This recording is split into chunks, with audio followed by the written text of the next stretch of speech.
정부가 한일 위안부 합의 파기나 재협상은 없다고 공식 입장을 밝히면서 논란이 커지고 있습니다.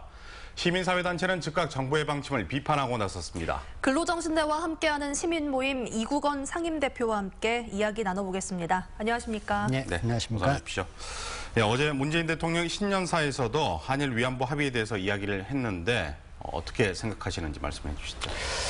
정부 고심은 충분히 이해합니다만 피해자들의 요구와는 완전히 비켜간 것 아닌가. 네. 이 사안이 갖고 있는 문제의 핵심을 벗어나도 한참 벗어났다 이렇게 생각하고 있습니다. 네, 구체적으로 어떻게 비켜갔다고 생각하시는지 좀 말씀해 주시죠.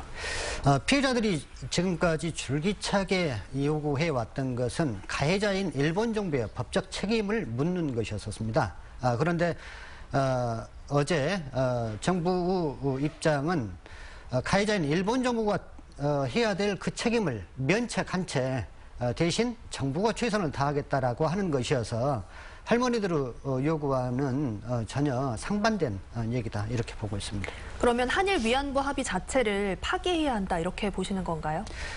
예, 문제가 있으면 당연히 파기해야 되는 것이 맞습니다. 예를 들어서 비유하자고 하면 고종황제를 억류시킨 상태에서 이완용이 도장 찍어서 한일 강제 병합, 나라 팔아먹는데 도장 찍은 것은 사실이기 때문에 그것을 인정하고 독립을 포기해야 되는 것이냐라고 하는 것에 정부가 답을 해야 될 것입니다. 네.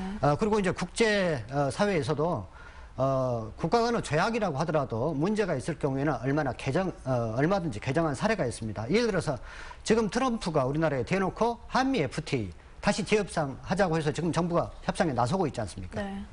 그러면 정부와 나라와 나라 간의 약속이라서 이걸 파기하는 게 신뢰의 문제다라는 게 정부의 고민이잖아요. 그럼 그 부분에 대해서는 문제가 없다라고 보시는 건가요?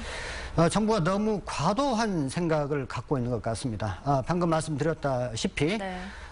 예를 들어서 일본 정부가 그것을 잘 알고 있습니다. 1965년 한일 청구권 협정에 의해서 지금까지 과거사 문제는 모두 일단락됐다라고 하는 것이 일본 정부 주장이었음에도 불구하고 일본군 위안부 문제와 관련해가지고 2015년 일본 정부가 스스로 그 협상에 나섰거든요.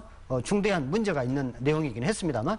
그래서 일본도 얼마든지 그러한 요구를 한 적이 있었고, 김대중 정권 시절에는 한일 어업협정이 신한일 어업협정으로 개정된 사례도 있습니다.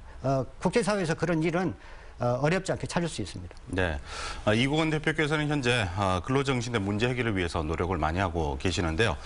위안부 합의가 일본과의 과거사 문제에서 어떤 영향을 미칠 것으로 보고 계십니까?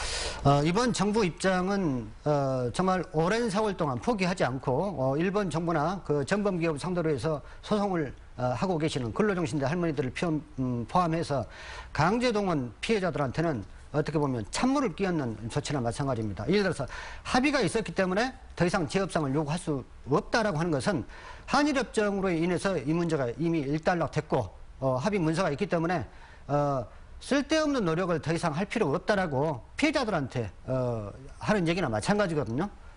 정부가 지금이라도 원칙에서 놓고 다시 재협상에 나서야 된다고 생각합니다. 네, 알겠습니다. 오늘 여러 가지 말씀 잘 들었습니다. 고맙습니다. 네, 감사합니다.